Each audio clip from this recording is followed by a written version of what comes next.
Yeah. Thank you so much, the Right Honorable Speaker, and then the House, the Deputy Speakers, and all members of Parliament. I want to also specially thank all audience who have joined us. Especially, I've seen from outside the House, Madam Peace Nana Deku, she's joined us, and I've also seen Gakbe Agesta. These are members out of the House who I know who have joined us, and I want to appreciate them. And thank you so much, Honorable Speaker, for the opportunity. So this evening, our seminar is on fostering authentic leadership. And I am humbled to be the one handling this topic for the Youth Impact Parliament of Ghana. So my outline of presentation is going to focus on the concept of leadership and authentic leadership, the common reasons why we take leadership roles. We are going to discuss what should be the motive of leadership. Our fourth consideration is going to be the guide and requirement of being a leader or for leadership. And the last but not the least, we are going to ponder on how to foster authentic leadership, which seems to be the prime pivot of the discussion for tonight, for this evening. And under that, we are going to look at subtopics, which are the leadership toolkit or box. A box that the leadership should have, or what the leader should have as a toolkit. And those are, I propose, integrity, empathy, genuineness, and humility. The second thing we'll be looking at will be creating a shared vision in a group. And then we'll also be looking at building community in our organization. So to start with, we are going to be discussing the concept of leadership. And as Riley said here, honorable members, I wanted to state that I would prefer that today's presentation is very interactive. I don't seem to be too much philosophical and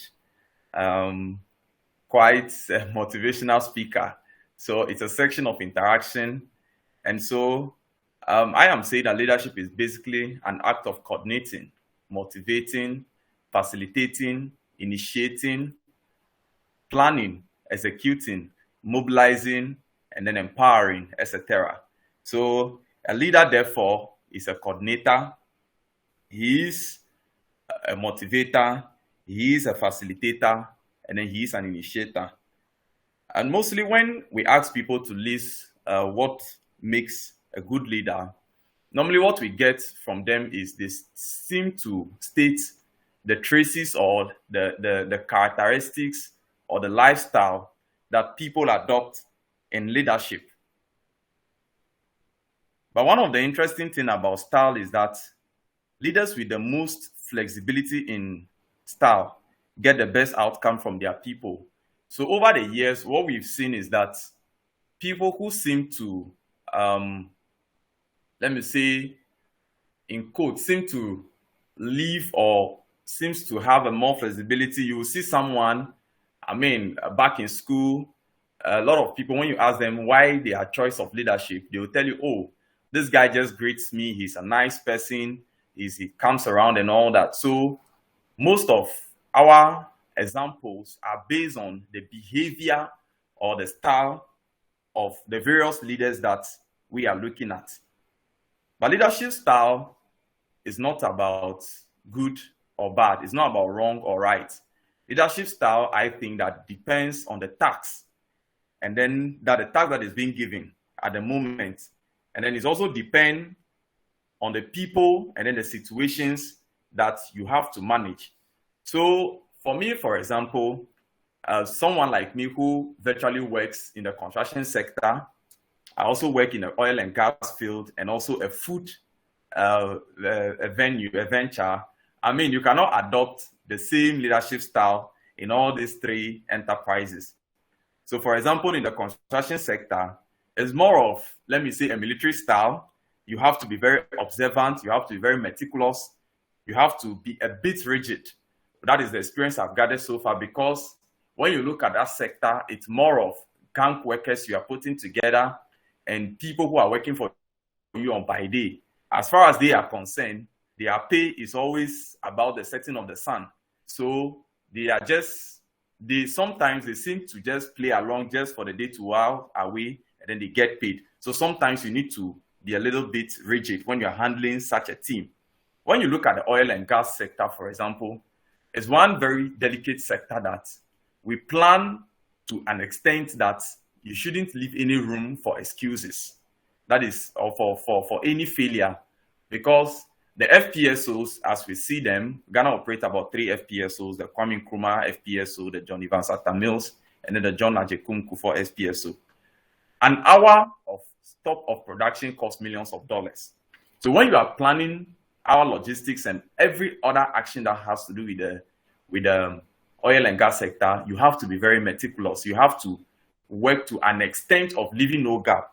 But when you come to the food industry, for example, where what we do here is produce a lot of recipes, sometimes you need the patience to try several recipes. There are days that for days, for weeks, we are trying new recipes, we are making recommendations, we are making sure that whatever that comes out is the best. So you see that these 3 enterprises of life comes with 3 different type of leaderships that one has to always adapt in making sure that you are efficient in delivering your leadership duties. So I also said that leadership, we think most of the time, is always about listening to everyone and doing what please, and I put in quotes, everyone. So that is how leadership most of the time is projected. But I say that leadership is sometimes consultation in various forms. We have various forms of consultation.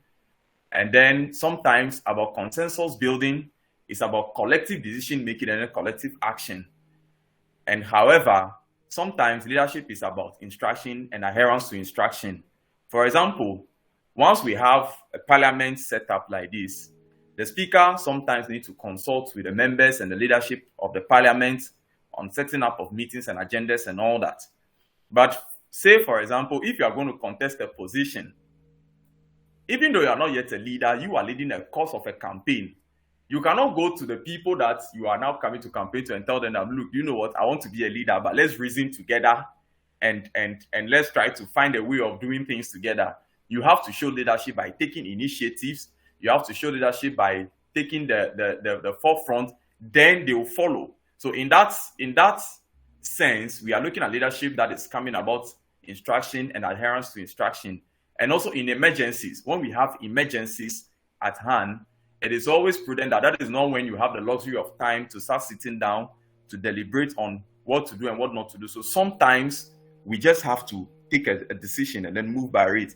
That is why later in this series of the lecture, we will be exploiting some of the attributes that we need to have that can make our followers have confidence and trust in us, such that at the point where the speaker of this house could say that let's go this way, even without people trying to overvect it or trying to understand, they just have to follow the lead.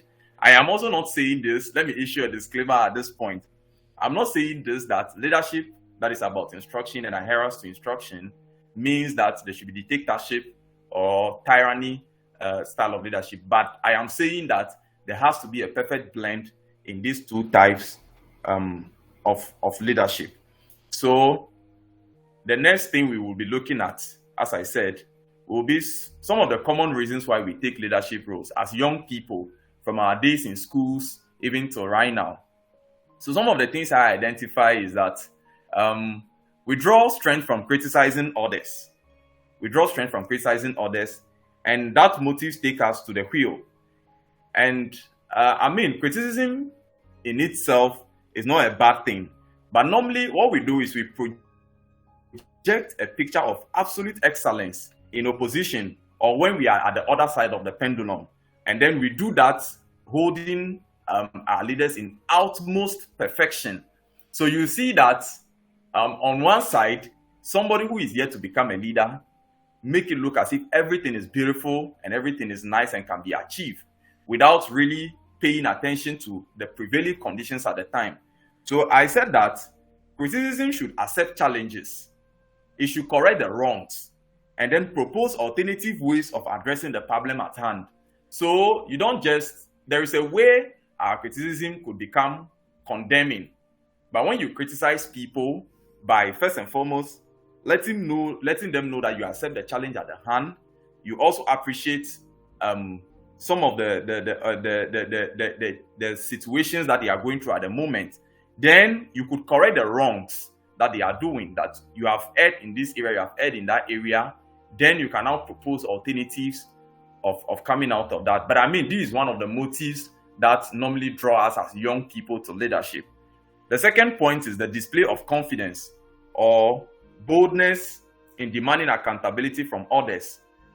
In this point, we are talking about sometimes eloquence.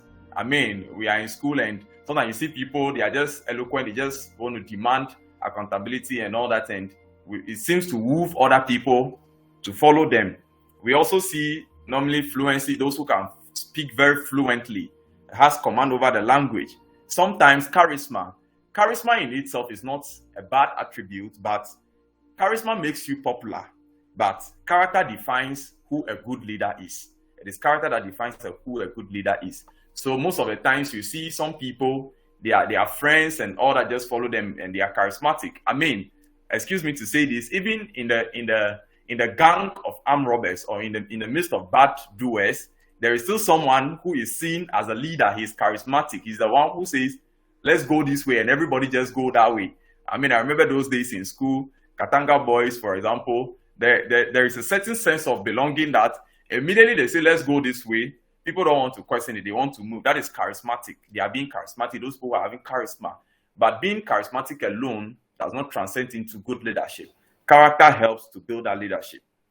Now, the next thing I've listed here is a medium for self-development. Most of us see leadership roles as a medium for self-development, that we can develop ourselves and our potentials. And that leads us to the next point of exploiting our abilities, our potentials, opportunities, and then the feeling of deserving. Sometimes we just feel that we are deserving of this opportunity. I mean, I remember that when we were in school, first year in SHS, there was supposed to be a written of orientation speech, and I was not a class rep at the time. And all the class reps that they nominated to do the writing of the speech, they were complaining. So at a point, I just decided to write the speech and go and read it. In fact, that was my first time speaking to a public, and it was a disaster. But I mean, the drive at a point in time was that I felt that I could just do it, and I just went to do it. I mean, so these are some of the drives. Now, admiring others, that's birth passion or obsession about looking like them or replicating them. So sometimes we look at people, we admire them, maybe a particular MP, a particular president or a leader, and you are so obsessed about who he is, his charisma and all that moves you, and all of a sudden you get a bit of passion to do what they are doing or just to replicate them. And then sometimes we have a push from friends and others. I mean, families, friends, and colleagues can always say, oh, you go, and we believe in you, come on, you can do it. And we are pushed to enter into leadership. The last point, which I highlighted, is the passion, the desire, and the motivation to do things differently. And I highlighted that because for me, this is what I think that should be the right fundamentals for veering into leadership. When you are motivated to take up a task and then do things differently around your area or your community, that is what should be the major influence of leadership. So I wrote note that leadership is simply about servitude, sacrifice, love, and then people. For me, those are the four major pillars on which I think leadership should be built: on service, on sacrifice, on love, and it should be about people and sometimes character as well. Now, what leadership is not is self-gratification. Leadership is not self-gratification. Leadership is not about enjoying of titles and glorification. Oh, Mr. President, oh, Mr. Amen. No. Leadership is not about those things. Leadership is not about politics. And as I said earlier, leadership is not always about charisma. So we are moving to our next thematic area of consideration, which I title, what should be the motive of leadership then? Now that we have appreciated what leadership is, we have appreciated the motives why the contemporary youth enters into leadership, our third focus is looking at what then should be the motive of being a leader. And I think that I've stated that already. As I said, the first point here is love. Love for people, society, and humanity. Offering oneself to see people live well, happy, and then rise to their full potentials. I mean, this should be the drive of leadership, to make sure that leadership is out of love, to sacrifice oneself, to make sure that things are done well, people around you live better, and then their lives are getting improved day in, day out. Now, the second point is about sacrifice. Sacrifice here is the willingness to offer oneself to serve, and then to change the status quo. I mean, you should be able to make sure that you make better what has been in agreement with the people. When you come, you are willing to make sure that the team's interest, the team's focus is more superior than your personal interest and then what you think as a person. So you end up to, make sure that whatever the teams want to achieve or what should be achieved for the group is even more important than your own personal desire. Sometimes, even if it goes against your own interest at the moment. So that is one of the things that we should look at, sacrificing oneself. Not when what we see in Africa in our contemporary leadership, the leaders become demigods, and then the followers or those who they are supposed to serve becomes the servants rather. It shouldn't be that way. It should be the leaders serving the people. That is why we always opt out for leadership, to serve. And so we should be willing to sacrifice ourselves to achieve whatever we want to achieve for our community and then our group. Now, the next thing I spoke about is impact. Impact is basically leading a worthy cause, changing the status quo or standard of something or a situation. It's also about remodeling a system or motivating a better system or a structure genuinely. So you are able to impact a system, entire system. Say, for example, as I said, before I became president of my faculty, there was no parliament. The president then was the leader of the General Assembly. So the president organizes the General Assembly, decides to set the agenda, virtually decide what should be discussed. And he is the one who coordinates the meeting.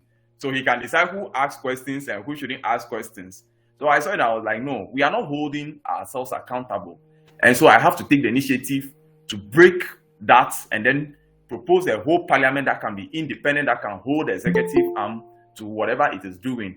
It wasn't so good at the time. It wasn't a good feeling for the executive committee because it makes that some level of power has been withdrawn from them. But that is what has to be done. And so that was a whole system that was remodeled or was influenced. And today we have a parliament that is doing well. So for this particular topic, Michelle Obama said that people who are truly strong lift others up, and people who are truly powerful bring others together. So as I said, leadership, as I said, out of love is for society, for humanity. It's out of love. And in so doing, it means that you are lifting people up, making people live happy, making them rise to their full potentials. And then it's out of sacrifice. When you are powerful, you bring people together, leading a cause that can influence a change in a system or a structure or in a life of people. So that is what I think that should be our motive of veering into leadership. Now, the fourth thing that we'll be looking at this evening is about the guide or requirement of being a leader or for leadership. So what should be the guide? What should be the requirement for being a leader? Or what should be the motive? So one of them is, I said why. The why. So this is the main motive of entering into leadership or being a leader. And then this talks about the blueprint or the vision of your drive. Why do you want to become a leader? And it means that with this why, you should be able to state your vision clearly in a matter of sentence. So if I ask some members of parliament at the moment to just, in a sentence, just give me why they want to become a leader or why are they MPs, your vision, your main focus, the blueprint exactly of why you wanted to become a leader in a specific word. I want to believe that we may have it or some of us may not have it, but we have to have this down. That is what you refer to. So That is supposed to be why. For me, for example, when I was contesting for FABESS, I said that it was to create a new dawn, projecting FABESS and addressing the real challenges of the members, and it has been consistent throughout. So every policy drive, every manifesto drive was around this vision, and this is what we were going to achieve. It was clear in our mind, and it could be communicated clearly. So the why of the leadership is very, very important. It's just quite unfortunate that most of the cases, this vision comes in the middle of our campaign most of the times. When it is now time for manifesto, then we try to sit down and write. But I think that ideally, as young people, for us to be effective at leadership, before you even go in, you should be able to write down why you want to contest for that position, or why you want to sit in that chair, or why you want to be the one leading that front. So the next thing that I want us to talk about is the what to do, or what you intend to do when you become a leader. So here, you need to do assessment of the organization or the institution you want to lead. Appreciating when you do the assessment of the organization, or needs assessment of your organization or the institution, it helps you appreciate the challenges, the weakness, and then the potentials, and sometimes some of the opportunities that are existing for you as a leader, or even for the organization as an institution. Immediately you do that, then you are very clear in your mind what exactly, what the challenges are at the moment are resonating with your vision. In that way, you can remodel your vision to make sure that it fits purposely into the interest of the entire organization. Let's not forget that leadership, as said earlier, is about the people. It's about impacting systems, it's about impacting lives. It's about the people, not about you. So you have to make sure that once you do needs assessment, you make sure that the needs assessment resonates with your vision, or your vision resonates with the needs assessment, because the needs assessment is the demand of the entire group, not only about you. You could sit in your corner, write a beautiful thing that you think that you want to achieve as a leader, but you realize that that might not fit in currently. For example, if the constituencies that you are leading, let's say a whole West constituency, for example, if the needs of the people is, let's say, street lights, and maybe as a leader you choose to drill boreholes. As good as the boreholes may be, the street lights is what is their priority. In that case, you need to remodel it. So needs assessment really help you to do those kind of things. I conducted a needs assessment for my faculty immediately I was sworn in, and I have to draft a whole report out of it that I even served my provost then, and then the dean of my faculty. This will then give you the idea. Once you do this, it will give you an idea of what you can do differently and how you can achieve it. So you don't become surprised, and sometimes surprise your followers when given the opportunity. Sometimes we really don't know what we are doing. We get there, and with so many promises and so many sweet talks, I mean, when we are campaigning, as politicians as we are, or as leaders as we want to be, we make a lot of promises. We'll do this, we'll do A, B, C, D, we'll do all that. But then we do that at the expense of not knowing what the organization's drive is. So when you now get to the leadership, you realize that, look, all the things that I've been dreaming about, or the fantasies, are not really compatible with what the situation is. Then sometimes it's either you get surprised, or your people, your followers, those who are entrusted, they are trusting you for you to lead, then also get surprised. So I want us to take that into consideration. And then I have a question for the house. I mean, I want to know, at this juncture, if it is okay, Honorable Speaker, I would want to know if there is anyone here who can share with us if they have a blueprint of their focus of their leadership, exactly what they want to do. In that, I mean the aims of your leadership, the goal, the objective, including strategies that you think that you can adopt, and then what are the attainable mediums that you want to do that? A very straightforward and a blueprint of what you want to achieve as a leader. And then what are the resource implications? If today I meet you, or you have the opportunity today, and I say, okay, what do you want to do for your community? Do you have a blueprint to produce? Exactly. If somebody has it, with the permission of the Honorable Speaker, I would want the person to share with us what includes in that, and what was the motivation and the drive in drawing such a strategy. Honorable Speaker.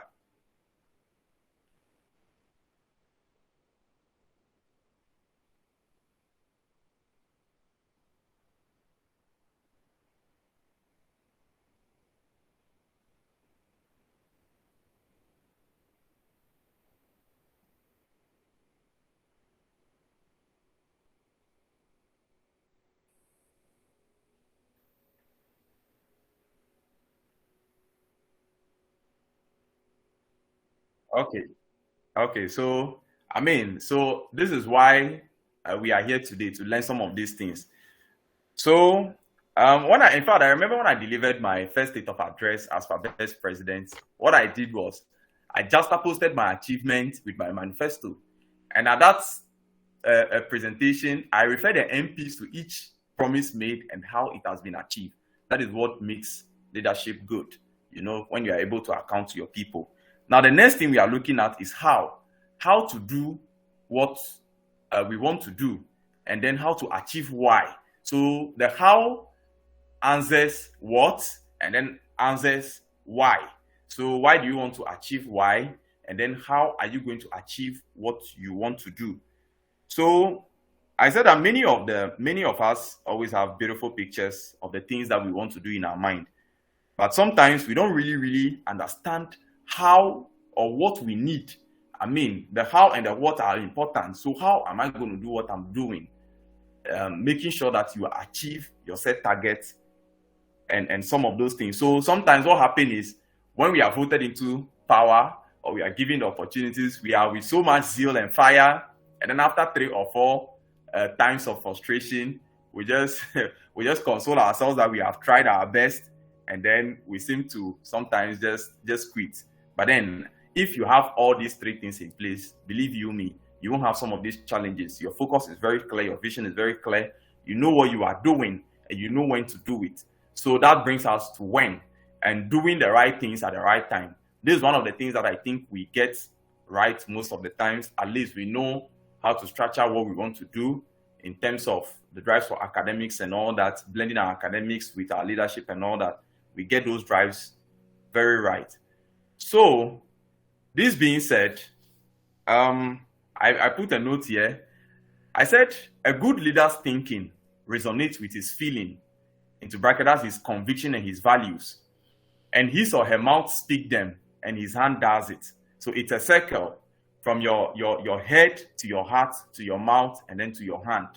So a good leader, your thinking must resonate very well with what you feel or what your convictions are, what your values are. It's not that you are saying a thing or you are thinking a thing and then you are feeling something else, or your conviction is a different thing, and then your mouth is also speaking a different thing, and then you are trying to do a different thing. It doesn't work that way. So one of the literatures that I read from George Bill, he said that a good leader are people of character.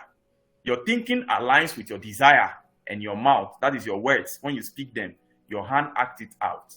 So your thinking resonates with your desire, that is your heart. As I said, your mind, what you think, it resonates with your heart, and then when you speak them, your hand acts them out. That is what makes a good leader. So I'm moving to our last section for this evening, which focus mainly on the theme of our discussion. That is how to foster authentic youth leadership. So the first thing I put over here is the leadership or the leaders toolkit or box. And the things under them, the key things under them is integrity, empathy, genuineness, and humility. So the first one, integrity.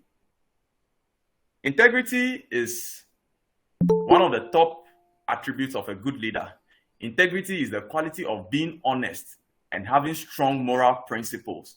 A person with a deep commitment to do the right things for the right reason, regardless of the situation in which the person finds he or herself. That is a great leader. So as I said earlier, leadership is about sacrifice.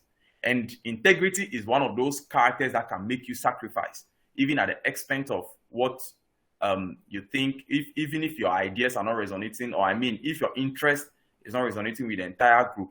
And integrity is you are honest. You say A, tomorrow is A, tomorrow is A, tomorrow next is A year after is still A. It's not like you say A today, then tomorrow it becomes B. Then when the situation changes, it becomes C. Then you give excuse. Most of the time, we have legitimate excuse of why we think that what we say yesterday should now change. There is a philosopher, Zig Ziglar, a German philosopher. He said that politics is about telling people what you will do and how you can do it, and telling them, convincing them tomorrow why you will not be able to do it. And that is certainly not integrity.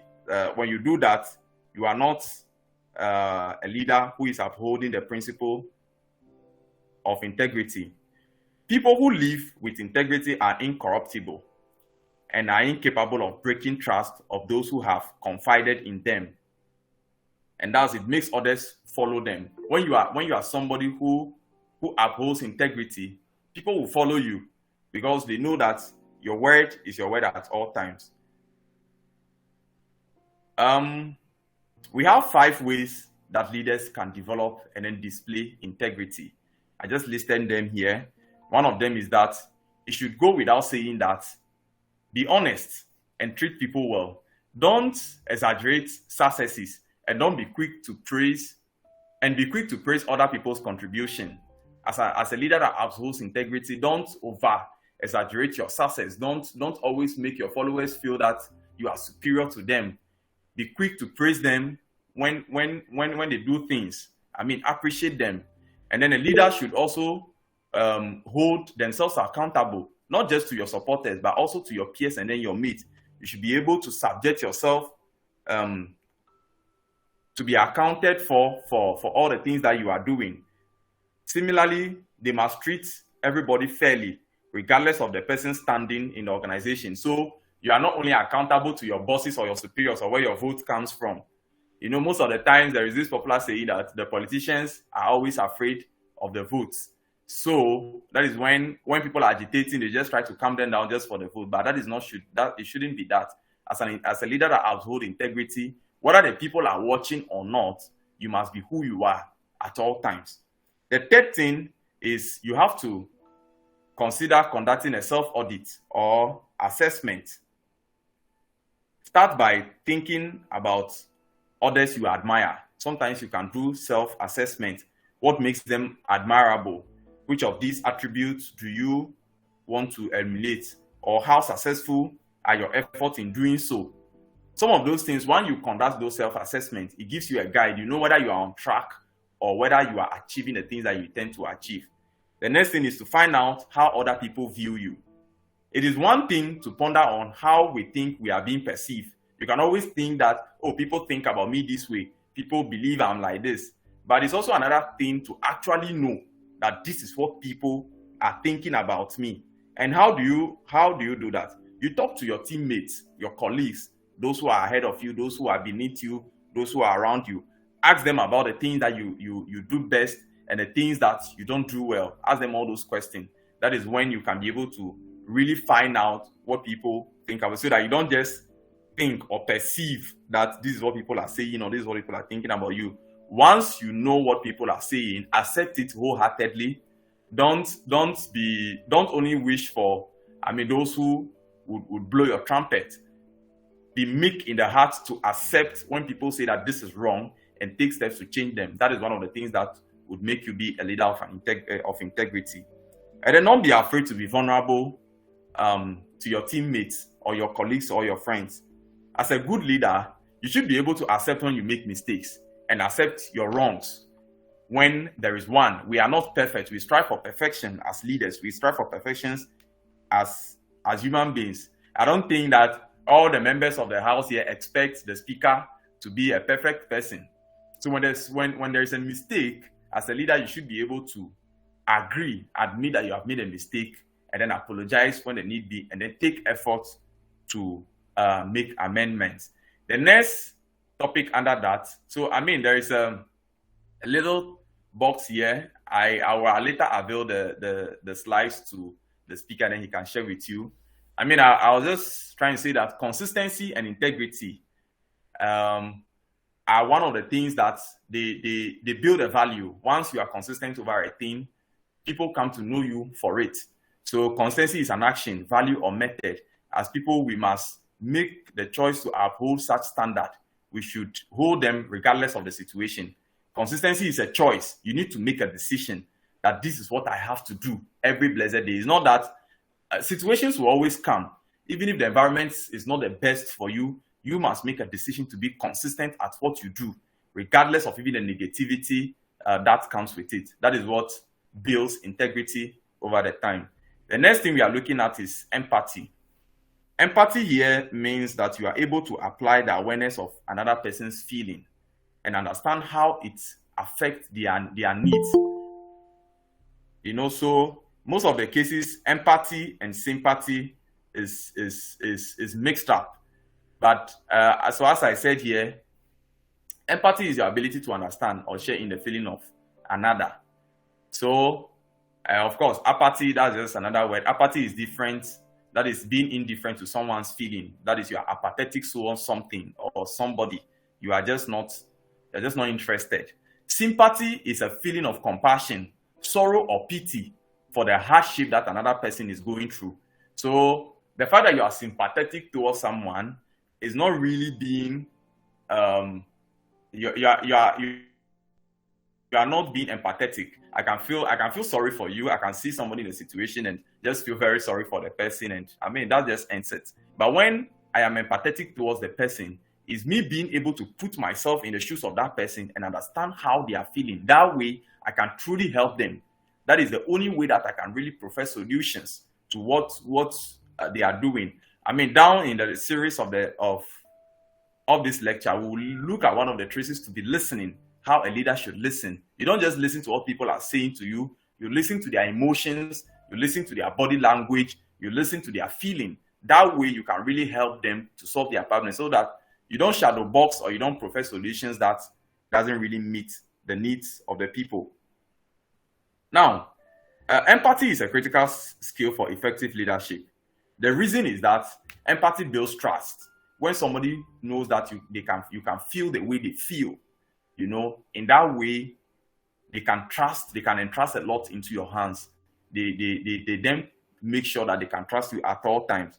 So it's one of the things that we have to uphold. It makes people put faith in you. Your followers, they put faith in you. So I put here, how is empathy beneficial?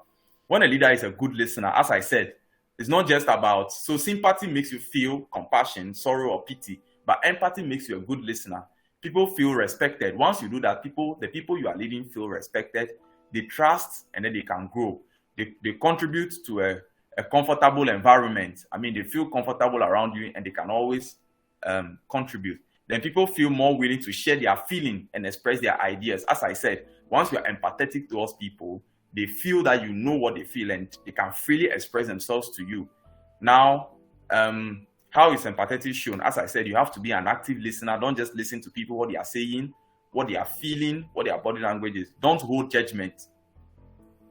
Once somebody is coming, don't already have a predetermined judgment to what you are coming to hear from them. Open up your heart, open up your mind as a leader to listen to people in your environment. Listen to the meaning behind what others are saying. That is non-verbal expression, as I said, and then sharing their personal experiences. So these are some of the things that are entailed in empathy. Now, the last point under this is genuineness and then humility. Genuineness and humility. These are the most, in my view, valuable attributes of a best leader. While successful people can attribute their accomplishments to a variety of factors, people attribute it to their inherent skills. Some people will tell you, oh, I was lucky. Even the Bible says that time and chance happens to us all. People just see it as it's a good timing. But a truly humble leader remembers where they come from. So a leader has to be seen as a human being. As a real human being, that somebody can follow you. You should be able to tell somebody your story in details, admitting where you made mistakes, admitting where there were shortfalls. Don't make, immediately you become a leader, don't make yourself a superhero, making it look as if, oh, things just work. So, there are so many, this is not, I'm saying this with utmost humility. There are so many motivational speakings that we hear that we cannot join the T's and then dot the I's to get everything together. It's not like a manual. As a leader, your life must become like a manual. Tell the person, you do A, you do B, these are the challenges, this is how you overcome it. Then they can really arrive at the achievement that you have also arrived at. So there's one popular means that is being shared on social media. They say that stop telling people to work hard and all that. Tell them how somebody helped you, or leave their hand, help them, actually mentor them, help them, and then speak to them. So these are some of the ways 5 ways I think that leaders can portray the attributes of genuineness and humility. A good leader speaks to all team members and co-workers regardless of their position or title in a professional manner. So once you are being genuine, that means that you are open to the larger population.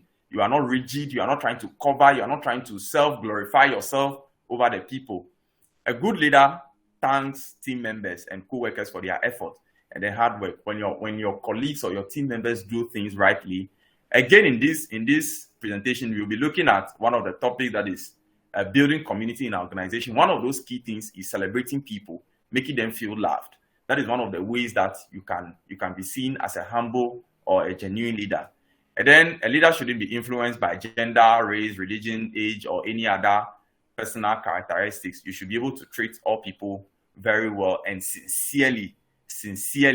It's not that you are a leader, you are saying this here today, tomorrow when you go, you're going to say a different thing about your team members. You are always sincere and honest with them. As we have said earlier, integrity is all about honesty. A leader ensures that the co-workers and the team are genuinely organized for accomplishment rather than promoting self. So you are more interested in coordinating the team, putting the team effort together than glorifying yourself. I am the one who did this. I am the one who did that, making it look as if a superstar. No, that is not a genuine and humble leader.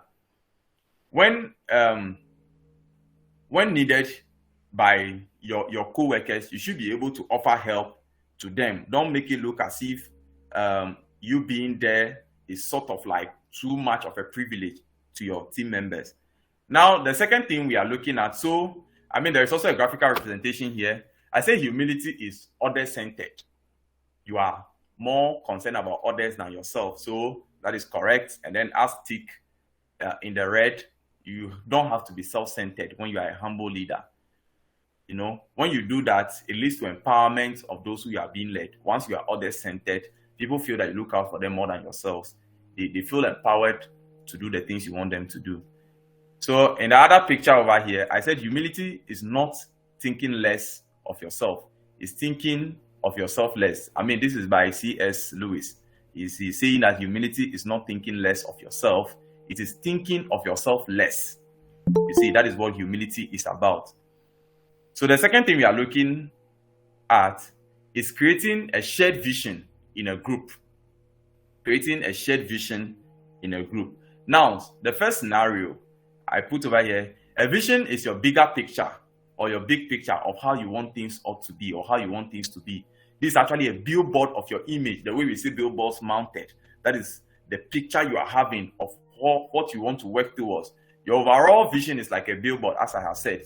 It's like a picture of your ideal community or your constituency. Right now, your constituency, how do you want your constituency to look like that you are represented as MPs? What is your vision for that? What is the picture? That is what is your vision, basically. And then that once you have a vision and all that, it brings on board very powerfully and then accurate and then quickly implementation of those visions. So once you have a vision, you tell people about it and then you use it to lead the people. So that is the scenario one. We can give examples of how we want our communities to be. Maybe we want to increase crime in your constituency as a leader, as an MP. That is your vision. So that then becomes a drive to your leadership. Scenario two is that your vision is your destination, basically. The strategy that allows you to reach your destination. It's important not to confuse the two. Now, there's a difference between, a scholar, there's a British scholar, Simon Sinek. He was giving the difference between the vision and the strategy. So a vision is a destination, a fixed point to which you focus all your efforts. That is where you want to go. As I said, maybe you want to increase crime in your constituency. That is your vision. Your strategy is actually the route that you can adapt to get to where you want to go to. So that is more in an actionable programs in details as to what exactly you wanted to do and then to get to where you want to get to. Now, the clearer you are about where you are going, the easier it will be to galvanize people to support you or to follow you. If I meet you and then you tell me that I am going somewhere and I say where, you say somewhere, I may not be enthused to follow you because you don't know where you are going yourself. But if you are very specific, you tell me, let's say you are going to Accra. Where at Accra? I'm going to the presidency, I can follow you. I know why we are going there. But if you say I am going somewhere as a leader, there are higher chances that very few people will follow you, or many people might not follow you, or they may not be enthused to follow you. So I gave an example here about Google's vision. Google as a company, even though they have their business translated into other things, their vision is so clear to an extent that the name of the company has become a verb. That when they say Google, you can tell somebody, Google this word for me. Google this for me. I mean, that is the power of a strong vision. When your vision is very powerful, that is how people can resonate with it. I mean, there are other examples of visions that we can give. I mean, you hear things like diamonds are forever. You hear things like, Cold Stone Creamery like this. They have something that they say the ultimate ice cream experience. That is how they want people to feel. That is how they want people to resonate with what they are doing. So immediately you are taking that ice cream, what is at the back of your mind is that is the ultimate ice cream experience that you are having. So these are some of the ways that, once your vision is very, very strong, it communicates very effectively as a leader and also as a group. Because once you have a shared vision as a group, your direction is very focused. So I spoke about steps in creating a shared vision in a group. And I listed 3 things, looking at developing your own vision as a leader. You are leading before the community, or before you are going to lead a community, you need to have a vision of your own. And then you need to communicate that vision to others, and then developing the group's vision now within the group. So quickly, let me move to the point A, which talks about developing your own vision. So for people to be truly inspired, the vision needs to be big. It needs to be something that is challenging, that seems very big in their eyes, so that it will call your team to draw their best shells to be able to achieve it, as I've rightly said. So people want to be inspired to accomplish great things. That's how people want to that is how people want to feel. They want to feel that, oh, I'm part of something novel, I'm part of something great. That is the desire of many people. That is how we enjoy the story of act movies, in which teams come together to win championship against all odds. We see those kind of things that people come, you see those movies when we are always, we enjoy movies that we see that collective effort in achieving novel things. This is what a vision should be about. Your vision should be that much driving. It should be that much daring, So the first point, the first way of putting a vision together is dreaming. You have to dream. You have to be a dreamer. I said go ahead and dream your dream about what you can do and what you can accomplish. Don't be afraid to dream big. Dream as big as you can. You have nothing to lose. If you are dreaming, you have nothing to lose. It doesn't cost you anything, not even a nickel. It doesn't cost you anything to dream big. Always learn to dream, and then dream big, as big as you are. I said you must live for something bigger than you. Yes, you must always live for something that is bigger than you, a cause that is greater than you. You must be ready to pay the price for generation. That is the only way of remaining transgenerationally relevant. Many of us dream big, but we don't have the courage to face the controversies that bet those ideas. It is difficult for people to accept changing systems. That is very true. It's sometimes people are so rigid to the existing systems that they are. So when you are proposing new things, they find it difficult to accept. But over time, one thing that is in this world that is constant is change. We are seeing how the future continuously swallows the present and the past. Every blessed day, we see revelation over so many things, over technology and all that. That is what humanity is about. So change is always constant, but there will always be resistance from the initial ground, but you should be able to push through and then do extraordinary things. If you want to live like everyone, then you act like everyone. But if you want to be treated differently, if you want to live an extraordinary life, then you have to do extraordinary things. There is no glory without sacrifices. I wish I could tell you that it's going to be easy, but I cannot lie to you, honorable members. You can ask any champion. Those who run Olympics, they train for 4 years to come around for just sometimes 2 minutes, 3 minutes. But that is how it is. It's going to come at very painful trainings. There are going to be track record of pains that you have to endure. When I wanted to contest my election at KNUST as FABESS president, all odds were against me. I started late to contest. The contest I started very late. There were those who have started almost like 6 months before me.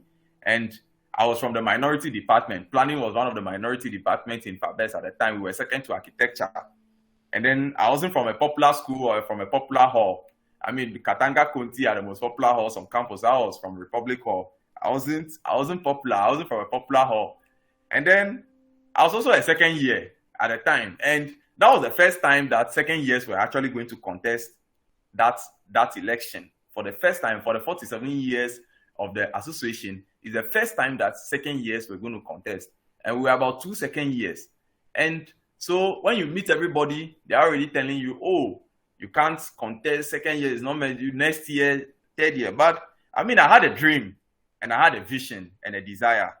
And I went in for it, and by the grace of God, I was able to win. When I also created a FABESS parliament, it came as a lot of oppositions, because that was the first ever faculty parliament in the whole of KNUST. I remember my college executives wrote to me to hold the process, but I refused, and I have to continue because of the conviction and the dream that I had. It must be achieved. That is what birthed out great ideas. Once you have a dream, once you have a conviction, you move on to do it. And today the parliament is there, and then it is running. Dream big, dare to do the ultimate. It will take just us, you and I, to create a world that we desire. To make the change that we want to see. Wishing won't change anything. If we sit here, we keep on wishing, it will not change anything. We need to dare to dream and then do what we want to do. Nothing can happen except it happens in the mind. So as we are seeing here, you see a man is by the product of his thoughts. As you can see on the graph, a man is by the product of his thoughts. And what he thinks, he becomes. When you read the book of Proverbs chapter 23, verse 7, you see over there, the Bible says that as man thinketh in his heart or his mind, so he is. It means that is how powerful the mind is. Your mind can carry you to your future. Your mind can go into your future and then comes to pick your body in there. So allow yourself to think, travel into your future. Think as deep as you can. Don't limit your thinking abilities. Think, and then dream. Bible says in the book of Acts 2, verse 17 that the young men shall see visions. So we are supposed to see visions as young as we are. This is also based on my religious, my belief system. I'm a Christian, and so I believe that the Bible is also agreeing that we must have visions and then we must dream, and then dream big. So that is it about having the vision. Once you have got the vision right, every other thing around it is almost virtually, you'll be able to do it and then do it rightly. Don't believe that things are going to be the same way. Don't believe that things cannot change. That is your belief system. Change it. Don't believe that, oh, this is how we have been doing it. This is how it has been all these years. No. Challenge the status quo. Once you have done that, you'll be on a speedboat, and believe you me, you have great leadership achievement. So the second point is communicating your vision. So I've given 2 scenarios here. The first one is mostly advisable for business idea, contest, and then election. So in here, how do you communicate your vision to others? So talk to people about your vision as much as you can. Tell them what you are thinking and give them your big picture of things. Now, so what I did here is, as I said, I've given what you can do. So this one particularly is when you are leading people. For forming a vision for a group, you need to sit with the group and then take their input. Even though you are going to be the leader, you have to find a way of them owning that vision. So they don't just feel like you're coming to impose your own ideas and your own decisions on them. You have to find a way of making them own it. But over here, this is about elections. Maybe you are contesting an election. It's about a business idea. You can't go and tell people that, oh, I want to become the president of, say, HTU. But you know what? Let's sit down. Let's think. How do we go about it? What do you think we can do? At that moment, the campaign you are leading, you have to be seen as a leader of that campaign. So over here, you have to talk to people about your vision as much as you can. Tell them what you are thinking. Give them your big picture of things. Secondly, after listening to the people, respond to your ideas. Share your vision probably. After you share your vision could probably change, because maybe from the angle you are seeing things, people are seeing it differently. Be flexible enough to incorporate the changing trends in your vision. You may want to incorporate, as I said, some of the thinkings that people are also saying into your vision. Other people's ideas will help you make your vision stronger. That is what it does. So, I call this communicating your vision and getting a feedback. Then now you can develop, after you have done that, you can now develop and then communicate more the details. After the step of text and then reshape of your big picture, you should develop the details. You need to give people some specific as to what your big picture will look like on day-to-day basis. If, for example, maybe you have a vision of making HTU a first-class tertiary institution. Beyond that, you now let them to know that, look, maybe we will renovate our classroom blocks, we will organize seminars, we will do travel tours in specifics. This is what you have to be doing after the stage of tests and then getting a feedback. The next stage is for you to communicate the details. So write out some tentative ideas, as I've suggested, maybe renovating of classroom blocks and seminars and all that you want to do. Then, once you have done all this, people are likely to take you seriously and are willing to follow your lead because they have that sense of you know what you are doing. Now, for the sake of this discussion, we are looking at for groups and then community development, where it is applied to us as MPs. We are MPs for constituencies. So we also have to look at how we can be able to develop shared visions in our community or constituencies that we are leading as MPs. So having a clear vision can give a team direction and inspiration and can be the foundation of goal setting and action plan. Once you do that, it gives your group some form of energy, and you gain the commitment and provide direction. Then you might want to consider getting others involved in the process. The vision then becomes our vision or the team's vision. As I said earlier, for community visions, you have to find a way of getting them on board. But there has to be a strategic way of you doing this. As I said, the approach takes a lot of time. This kind of approach always takes a lot of time to get the buy-in from others. Many teammates may end up being more complimented than committed. This is what normally happens over here. But it is always worth it. As I said, it is always better than trying to cajole or to pursue or to inspire or maybe influence others with your own vision.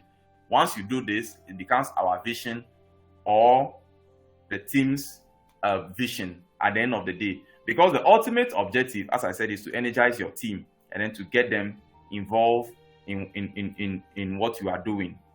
So I've stated some of the processes and steps. I'll run you through them quickly of how you can do to achieve a community vision as a leader. So the first one is decide who you should involve. So over here, it may be your community members, for example. It could be stakeholders. It could be key informants. There are people in communities who are key informants. They know everything. If you go to the community today, they can tell you everything and they know everything about everybody in that community. Involve them. You need opinion leaders or influential people who are influential. They have blogs that they influence. You should also involve people who can add valuable ideas, let's say intellectuals, professionals, captains of industry, veterans, of various enterprises of life. Identify them and add them to your decision making, your vision developing group, so that all these people will contribute great ideas and also help in implementation of your vision. Basically, it's about forming a team. And as I said, there are people who you need to ask. One of the things that you have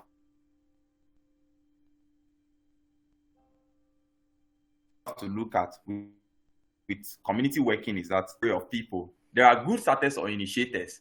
There are people, when you say, let's do this thing, they will quickly jump on board and want to do it.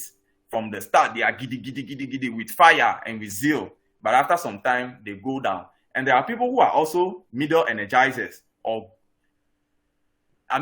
can come into the middle of the thing when they see that you are making effort and the thing is blossoming. Then they come, they want to feel part of it, and then they put in a lot of fire.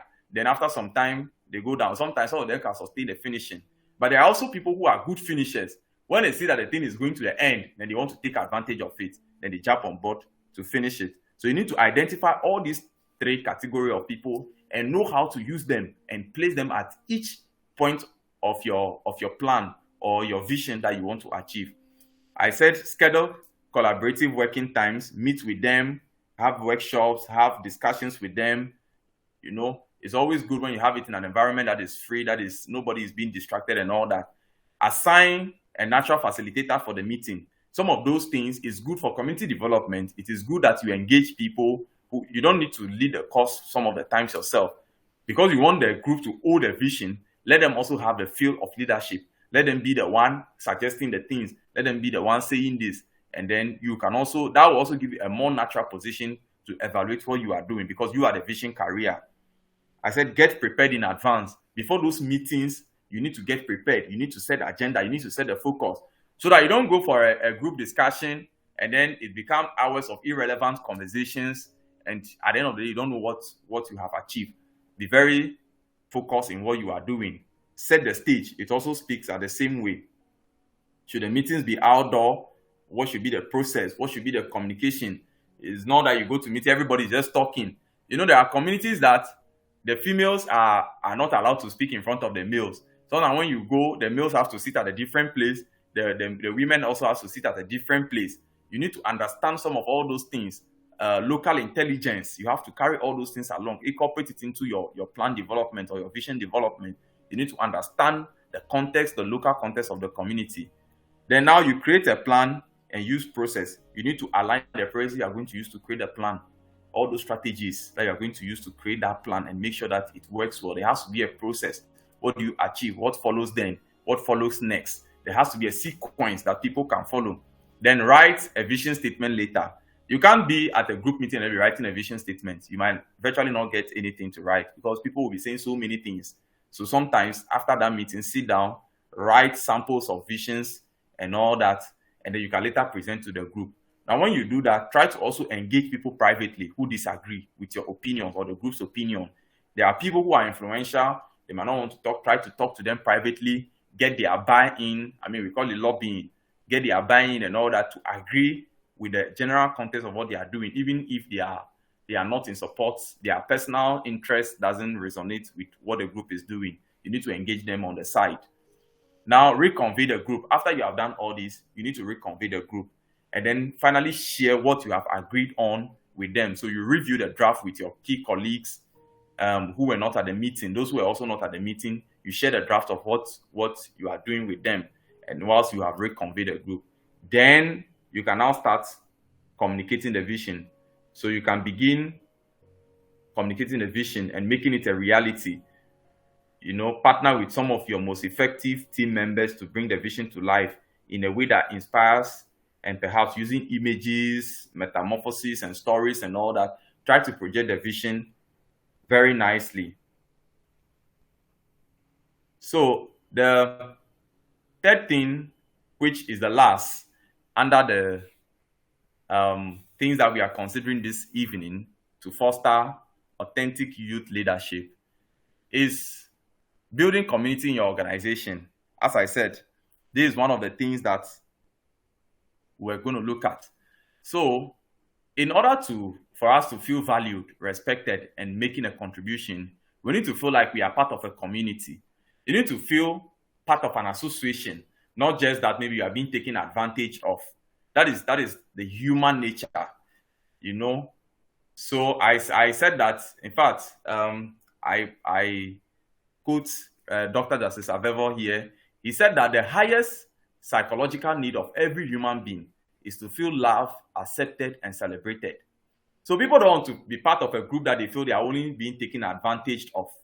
You're only being taken advantage of when they need you. That's when they bring you on board. You need to feel, people want to feel loved. People want to feel part of something. I don't want to use the word. They want to have a sense of belonging, to be part of something. So once you are doing this, you are building a community more than just an organization. You are building a community in your group. So some of the ways you can do these things are through social events. You can organize social events, for example, as a parliament. You can celebrate one another on birthdays, make people feel special, honor them, respect them, love them, and then be there. That is why one of the great traits of a good leader is empathy. As we have said earlier, you should be able to resonate with the feeling the dreams and aspiration of the larger group. In that way, you are then building a community. Now, when you do this over time, it brings in an organizational culture. It becomes a known way of doing things. So you can see some organizations, from the boss to the very receptionist, they have a certain way of doing things, particular things. Sometimes they can even be influenced by the way they market their products to you. You meet thousands of those workers, they are telling you the same thing. That brings certain level of organizational culture. What it does is that it produces consistency in result delivery. So it does not matter who is doing it. There is a structured system of producing that result. So, for example, when you look at ExxonMobil, it's a giant multinational oil company. What they do at ExxonMobil is that they give leave to both, when you are married and you are working at ExxonMobil, they give leave to both you and your spouse. It has become an ExxonMobil thing. That is what they identify it. When you look at one of their culture, they tell you they are people-centered. That is a drive. ExxonMobil, that is what they do. So it has become a thing that they do.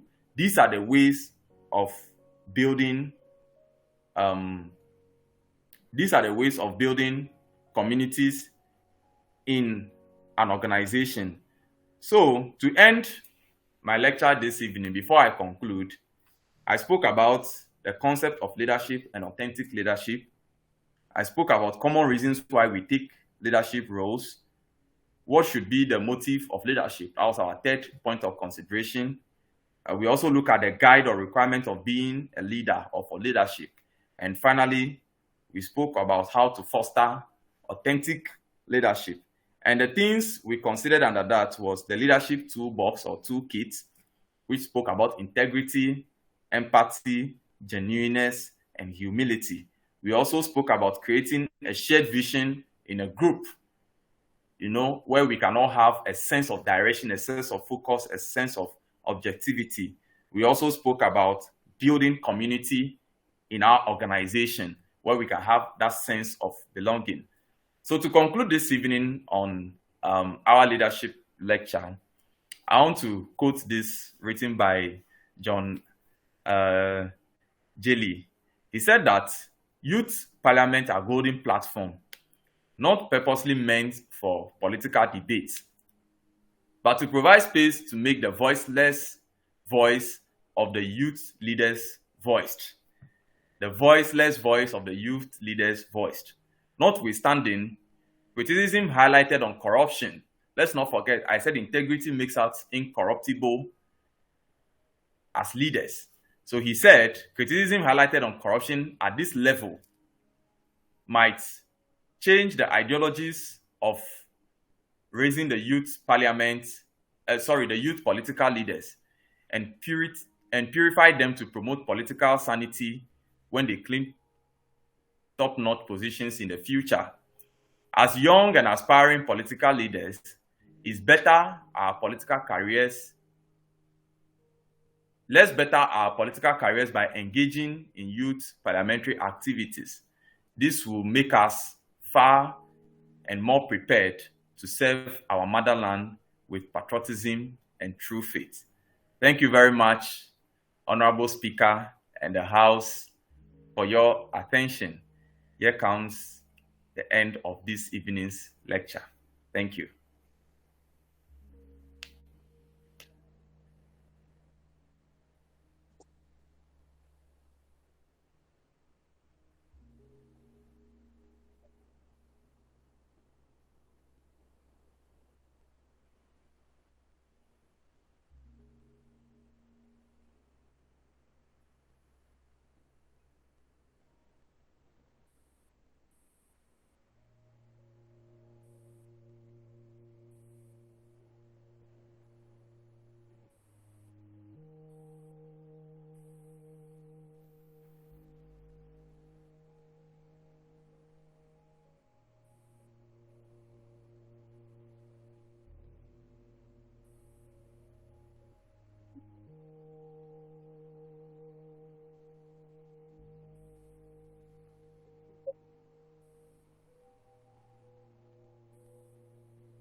Yes, please.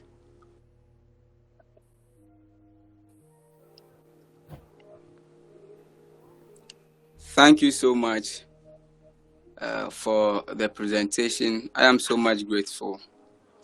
Please, I want to ask if, as a youth and aspiring for positions, or as a youth aspiring to be a leader, do you have to consider how rich you are before you take those decisions to be a leader?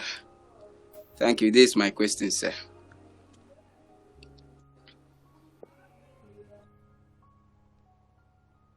Okay. So the question is asking if you need to consider how rich you are before you take a leadership position. Now, first and foremost, rich is very relative. If I understand you, you are talking about financial prowess over here.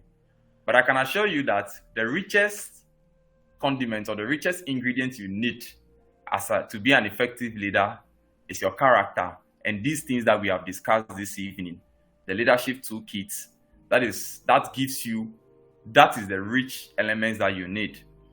If you are talking about financial prowess, I don't agree that you need money to lead people. In terms of your personal money to lead people, what we see is, yes, we know people run campaigns with money and all that, but there are also cases where you have the money, but if you don't have the right strategies put in place, you will still lose the election. If that was not true, you wouldn't have been seeing sitting governments in Ghana losing elections. The NDC lost to the NPP in 2000 when the NPP was in opposition. By the natural sense of reasoning and order of things, we want to believe that the fact that the NDC was in power then has all the financial powers, but it still lost. The NPP also lost to the NDC again in 2008 when they were in power. So money in itself is not, if you ask me, if I want to grade it, money may form 30% of the things that you need to vie for a leadership position. What I think is you need a vision, you need a desire, you need a drive. You need to have all those qualities that we have stated. Do you love your people? Are you ready to sacrifice yourself? Are you ready to impact your society? Once you have all these things ready, resources, when you have a vision that is well articulated, a vision that you have spelled out well, that is right and resonates with the people, people are even willing to bring their resources to help you achieve those visions. We see those in our communities, communal labor, those times. People come out, they desert their farms, they desert their works, they come out to do communal labor, they want to help. Once they know that this thing they are doing is championing a good cause, they are willing to come and do them. So for me, I don't think that money in the definition of riches should be the major determinant in whether you should contest an election or you should go for a leadership opportunity. There are so many other parameters than money. Thank you very much.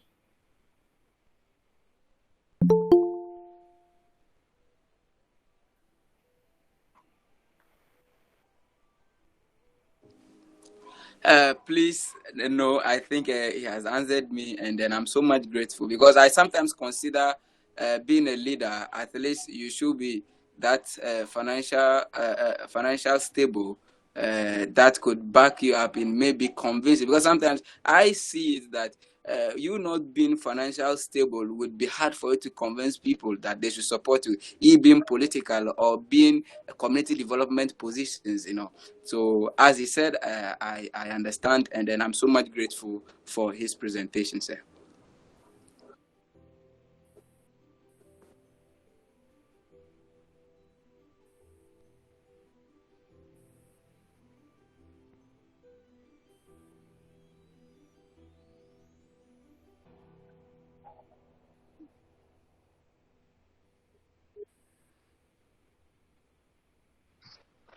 Thank you very much, Honorable Speaker, or guest speaker, Mr. Michael.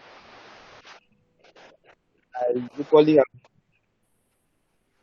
I equally want to ask a question, but then I want to use this opportunity and thank you very much for today's presentation. If truth be told, in fact, I've learned a lot about today's presentation. Okay, so I have two questions, and the first one will be in the form of a preamble. So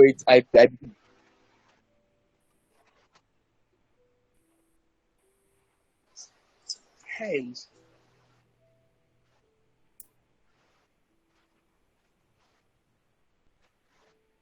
yeah, I think my video is a bit. Okay, right when I was speaking, the place I am now, my video is breaking, and then the place is really not quite good.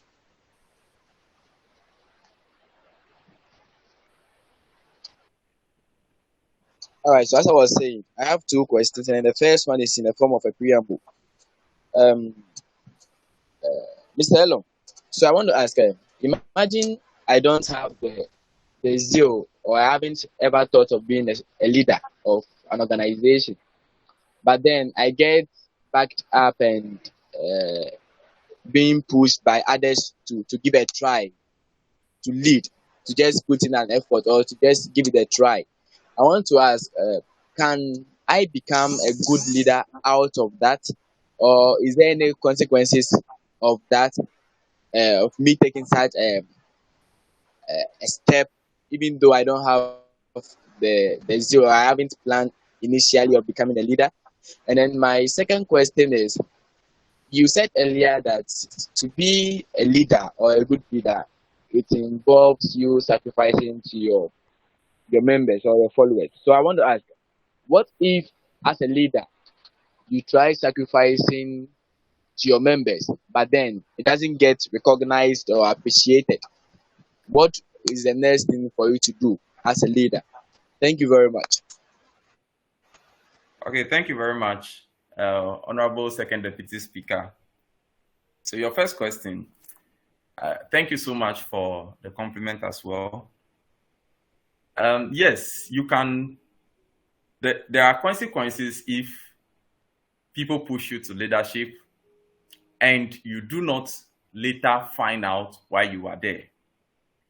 So people could push you to leadership, but it is very dangerous if you are there sitting on the premises of people have pushed you there. It is just unfortunate that the titles and the glorification that comes with leadership position makes you so much carried away that sometimes you may not even know that you are not doing the things that you are doing. Unfortunately, I say this with a deep sense of regard to all of us here. There are too many unsincere people around us as leaders most of the times because of what they will get, particularly leaderships positions that are having remuneration and all that. People just want to be associated with the president. If things are going wrong, they'll tell him things are right. We want to echo into the ears of the president what they are doing right. So yes, there could be challenges. However, that is why there are these kind of seminars. That is why there are learnings to be done. So if you find yourself in there, first and foremost, the motive is corrupt to some extent because people are saying go. People just push you there. So you are there because Kofi Kojo says that you can do it and you are there. Now, it behoves on you as a leader. If you want to be effective, okay, I am here now. Now you have to ask yourself, what is the next step from here? You have to find out what to do. And when you get all the things that we have gone through, as I said, you need to be able to do assessment for your organization, the what to do, the why to do them, how to do them, and the when. When you put all those things together and understanding the organization, then you can now be effective. But as I said, it's just unfortunate that we are normally surrounded. The same people who push you to go, unfortunately, will be the same people around you who will be making you feel that, oh, as far as you are there, everything is okay. That is why we said that one of the traits of a good leader is to be a good listener. Not only listen to what people are saying, but listen to emotions, listen to people's composure, listen to people's demeanor, listen to your environment. There is a way you can listen to your environment.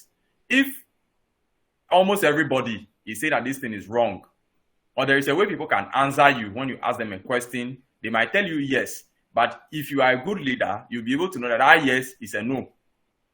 You won't take that yes for a yes. you know that that yes is an indirect no that they are telling you. So you should be, that's why we said that one of the characters is to be an empathetic leader. Once you are empathetic, you resonate with the feelings of the people. So even if I am telling you no, whilst I am saying yes, you'll be able to detect that this person, this is what he's saying. So your environment can communicate to you. That is one. Then that can serve as a drive for you to change your ways of your leadership. But if that is not done, as I said, there are consequences. And we have seen that most of the cases. You see people go into leadership and they virtually do nothing. And you realize that the very motive from the beginning was because people just said you can do it, or they push them there and they can't do it. But there are also cases where the people get there and they are able to do very well because afterwards they had a drive, they had a motivation from somewhere, and they have gotten it right and they do well. So it's a 50-50 thing for me, as I said. But when you find yourself in that position, thank God and then thank the wisdom of the Speaker of the House. That is why these kind of seminars are being organized that we can take advantage of. There is a lot of online learning we can do, a lot of exploitation. Ask questions.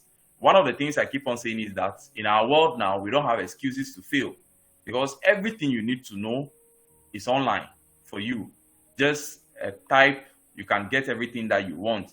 And there are histories. History, they say, is the best teacher. Experience is not the best teacher. History is the best teacher. You don't need to experience everything to learn out of it. But history is the best teacher. So you learn from people, you learn from people's mistakes, you learn from them, and that way you can always improve yourself. I hope I have done due diligence to that question. Now, you said, what if a leader is sacrificing for his people, but the people are not recognizing?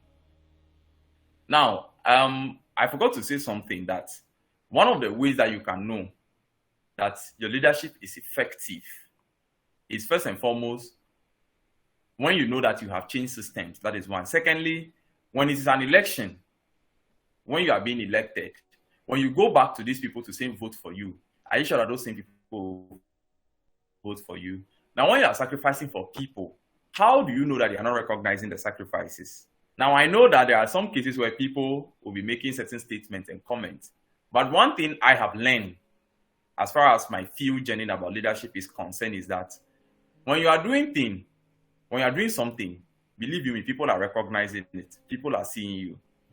And it's just unfortunate that when we find ourselves in our part of the world, we see it weird to celebrate people. And it's even part of our leadership thing. That's why I said that one of the things we need to adopt in building communities in our group is to learn to celebrate people. This can even transcend to our relationships. Learn to celebrate people. Take time to celebrate them. Let them know how much you appreciate them. But in our part of the world, we see it as being feeble when you celebrate people or trying to put the people above you. So sometimes in the clear evidence of good things, people try to condemn you. But your way of knowing whether what you are doing is effective or not goes back to the assessment. So you have your manifesto, you have your how, why, and what. You go back, you ask yourself, am I on track record? So long as you know that you are on track record, you should be able to have that emotional immunity to absorb some of the derogatory comment that people will say. Everybody cannot be the same way. Even Jesus Christ, when he came onto this earth, was not liked by everybody. You see, as the God he was, not everybody liked him. People still find certain excesses about him. And sacrifice is not supposed to be a thing of applauding. People are not supposed to applaud you for sacrifice. That is why in our lecture, I said that integrity is backed by consistency. And consistency is a decision. You need to decide to make up your mind that I am doing this. It's not about whether somebody sees it as they like it or not. That is your conviction. That is what you want to do. So whether people are appreciating it or not, your vision, which is your blueprint, is telling you that you are on track, because that is what you sold to them before you became the leader. That is what they accepted. It's telling you are on track. And the larger population, as I said, you listen to the larger context. When the larger people are saying good things, or when the larger people are accepting your vision, how are people following you? Then you get to appreciate it. But as I said, that is why it is a sacrifice. It is a sacrifice that you are doing. It's not meant to be applauded. Even though we are supposed to celebrate our leader, that is the right thing, but this is the world in which we find ourselves. So what I would advise is try and wear some level of emotional immunity and then try to forge on and then fight ahead. That is what I would advise.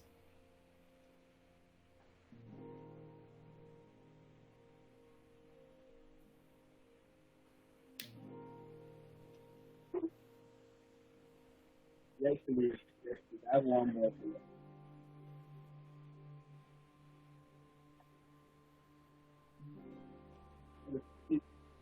I want to ask again that there are categories of people that really don't want to be led by people. But then, as a leader, how can I go, or what must I do to equally win the heart of people? Like people to really be like they should really like me or want me to reach them. I really want to know how you can do it in the heart of people who reach them. Thank you very much. Okay. Yeah, I think he's asking how he can live with people who don't want to get along with him or don't like him, right? If I get that right. Okay. So good. One of the things I have learned in my leadership journey is that you need to learn the ability to live with people in their best states, who they are. Most of the times, what we try to do is to change people. But I've come to realize that if you want people to change, if you want to see the change, what you want to see, if there is anything you want to see in someone, you be that person, be the reflection of that person. Then the person will get to change. But for organizations and groups, as I stated in one of the series, I said that one of the things that you have to do when you're putting a group together is to be able to identify 3 categories of people. There are good starters and initiators, there are middle energizers, and there are good finishers. These are people, so you need to know them. People have weaknesses, people have strength. That is why I said that you need to do needs assessment for your organization. When you do that, you know the strength and the weakness of your people. So when you know that this person is a good starter, you don't force the person to become a middle energizer or expect the person to be on board the whole project. Then it means that you don't try people at their point of weakness. Obviously, you know the results at the end of the day. When you are trying people at their point of their weakness, you already know the result. They're already weak over there. And as human beings, we all have a point where we are weak and we have a point where we have strength. We have a strength. So when you know that this person is a good starter, live with him. So anytime you know that this person is a good starter, when you have a project, those are the first people that you invite because you already know what they can do. You already know their strength.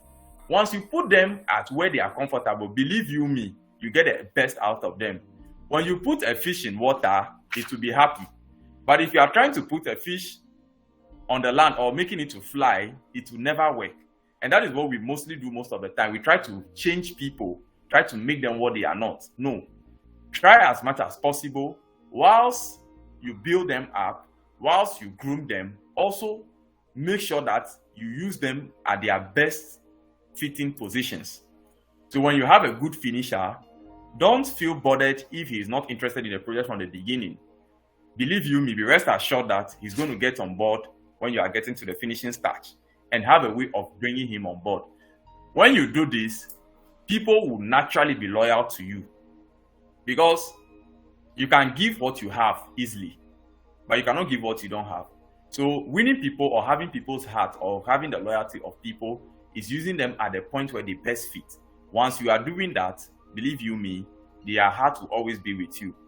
And as we have said, all the other traits are also important. Make people feel important.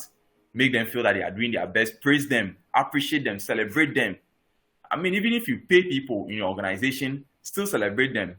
This new year, one thing I did was I texted everybody, almost everybody in my organization, even those who are my subordinates. I told them, thank you for working with me. You know, you thank your, but normally we just thank our superiors to make look good. Thank your subordinate, thank your teammates. Thank you for being there. I really appreciate it because sometimes you don't know the sacrifice that people are doing to be there. Once you are doing these things, their heart will always be with you. People want to feel loved, celebrated, and accepted. Once you are doing that, they will always be with you.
Okay, thank you very much, Right Honorable Speaker.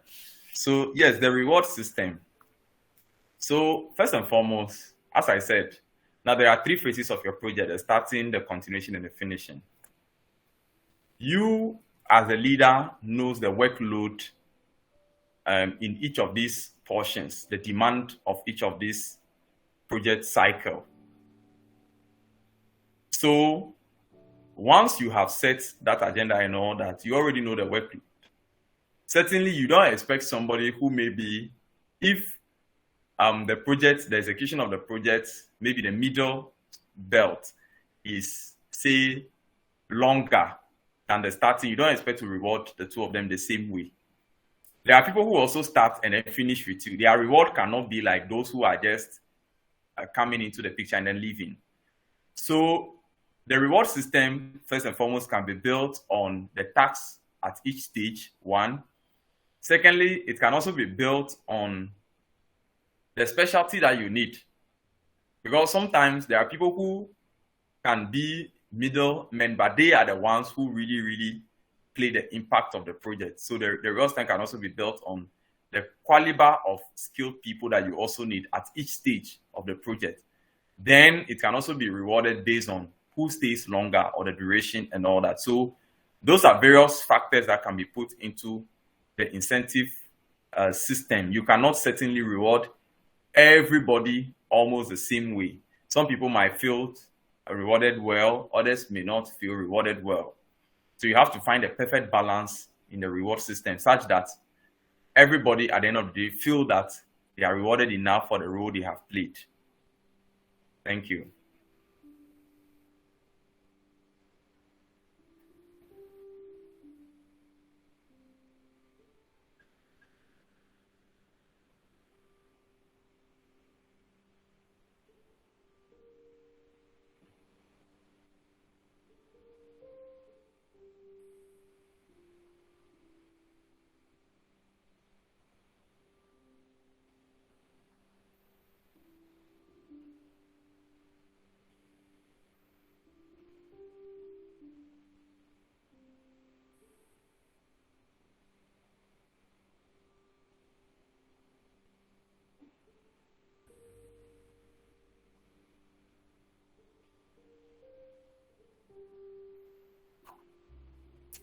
Thank you very much, Right Honorable Speaker.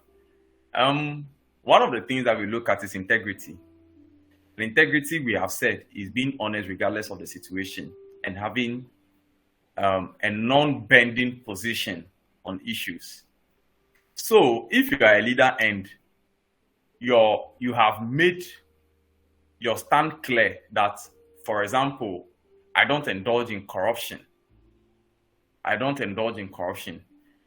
Your colleagues or the people around you, your friends should even they know, you see, when you stand for something as a man, that is what people identify you with.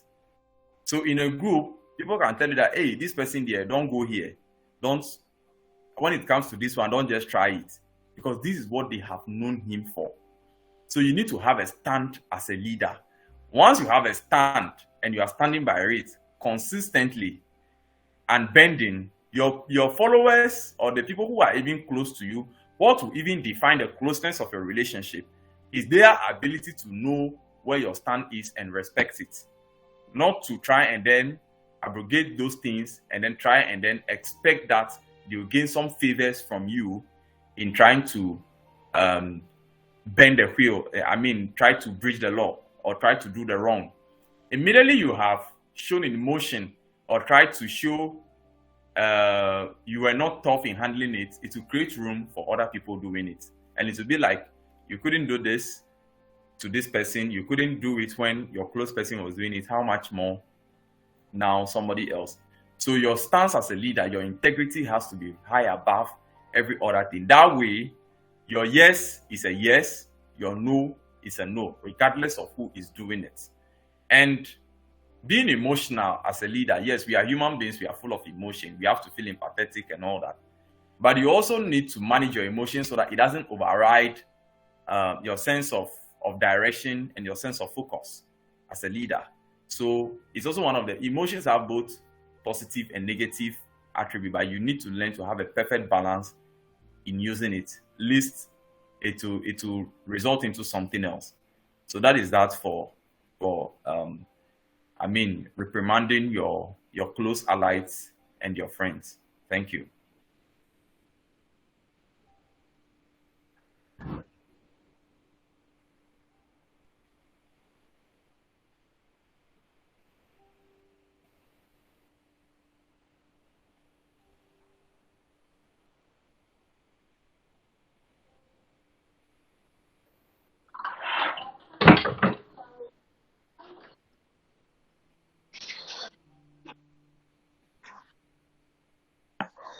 Okay, good evening to the August House, and good evening, Right Honorable Speaker.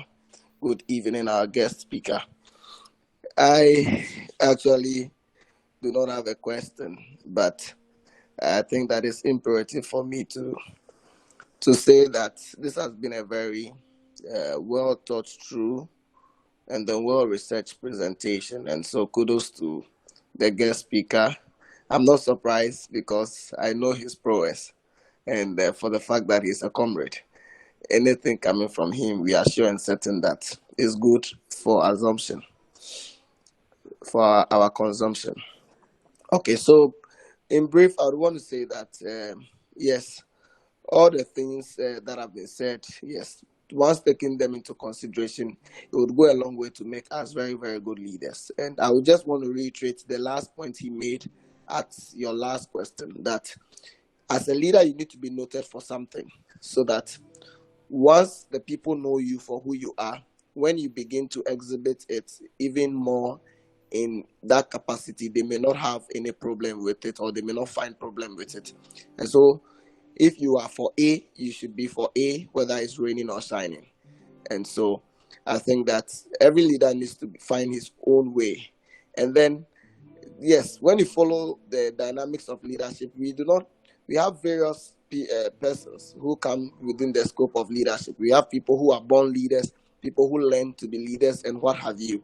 And so perhaps every other person that is participating here in this seminar would have to also be able to find themselves and know where they are, and then discover themselves, and then be able to be sure that whatever they are doing, they are on point at it. And yes, the vision is very important. So once you have a very clear-cut vision, you know what you are doing and you know where you are going to. And so, yes, the Bible even says, write the vision plain on tables, Habakkuk 2 verse 2, that he that seeth runneth with it. And so I think that getting your vision clear on point will play a contributory role to making you an exceptional youth leader. So thank you so much. Thank you, Right Honorable Speaker, and then thank you, our guest speaker, Mr. Michael Elorm Dokpah. Thank you. Thank you. No, I was just thanking him in response to his acknowledgement. Thank you very much, Honorable Speaker.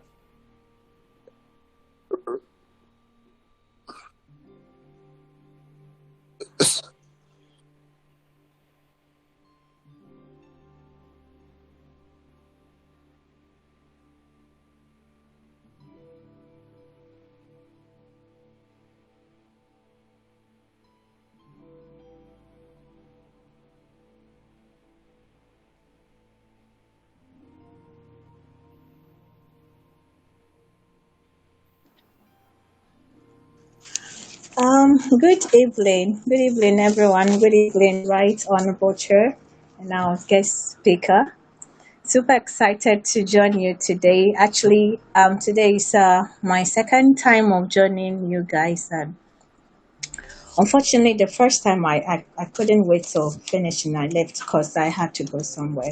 Unfortunately, today, so I didn't join early, so probably I didn't start listening to you from the beginning of your presentation, but joining, few minutes ago, I realized everything you were saying was true. Especially we have some leaders that are emotional, like myself, but I don't let that get in the way of my working. Emotions are there, and when it comes, yeah, we're human, so you got to show that part. But like I said, you don't let that get in the way of working. One man also raised well, I think it was a question though, yeah, like sometimes you will feel that whatever you are doing, people are not recognizing, but trust me, people take notice of everything that happens. You might think that they are not appreciating what you're doing, but trust me, deep down in their heart, like you said, it is so difficult for us to celebrate or even acknowledge people that are doing good. But trust me, in their hearts, they know what you're doing. In their hearts, they know that you're doing your best. Unfortunately, they can't tell you. So when that happens, you as a leader, you just have to move on. I mean, fight forward, do what you're doing, do your best, and trust me, the reward is somewhere. You might not see it right now, but it's there. So yeah, everything is on point, and I'm super excited to join. I hope that probably I'll get opportunity to meet all of you one in one. There will probably get stuff from there. So thank you so much for this beautiful, beautiful, beautiful, and amazing seminar. I think it will go a long way of encouraging all the leaders and then those who are yet to join the leadership line. Thank you so much.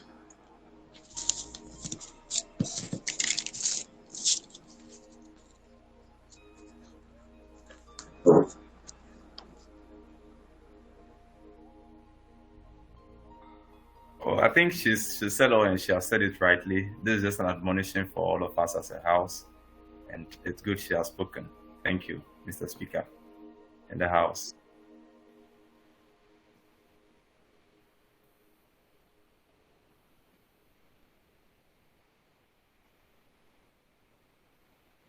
Okay. Thank you once more, the Right Honorable Speaker, the Deputy Speakers, and the entire leadership of the House, the members of Parliament, and our guests who came in, who are not members of the House, who came to join us. Once more, acknowledging Madam Peace Nana, and then all the folks who have come to join, the co-founder and everybody. I just want to thank all of you for the opportunity, Mr. Speaker, giving me to share my thoughts on what youth leadership should be or how authentic it could be. I pray that these things that we have discussed is very enlightening. I've also learned a lot from the contribution, from the questions. It's been a fantastic evening for myself too. And I'm really, really glad that I've been here today. And I just want to thank you all for the opportunity. And I hope that as time goes on, we will develop a more closely working relationship, and together we will build our country and make our nation stronger and greater. Thank you very much, Mr. Speaker in the House.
Please, Right Honorable Speaker, if I could just, unfortunately, I can't see the list of all participants here, but I heard you made mention that Dr. Justice Avevo has joined, and I want to use the opportunity to especially thank him and then the Flame House Chapel International. I don't know, I think I have a challenge. I couldn't just see everybody who has joined, but I'm really grateful, sir, if you can hear me, and I really appreciate the time for all who have joined. Thank you so much, sir. Sorry for the interruption, speaker.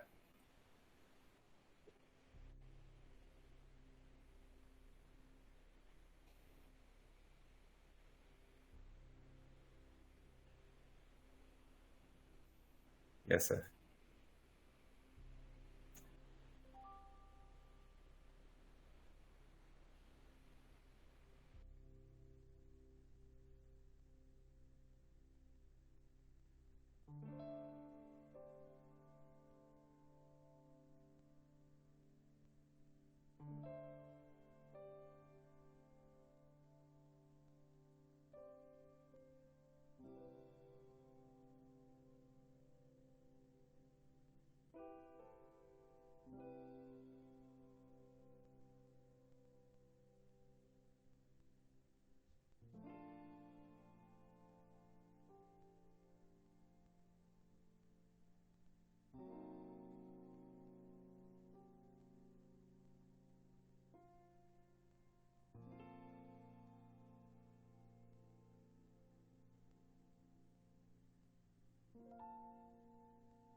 Bye-bye.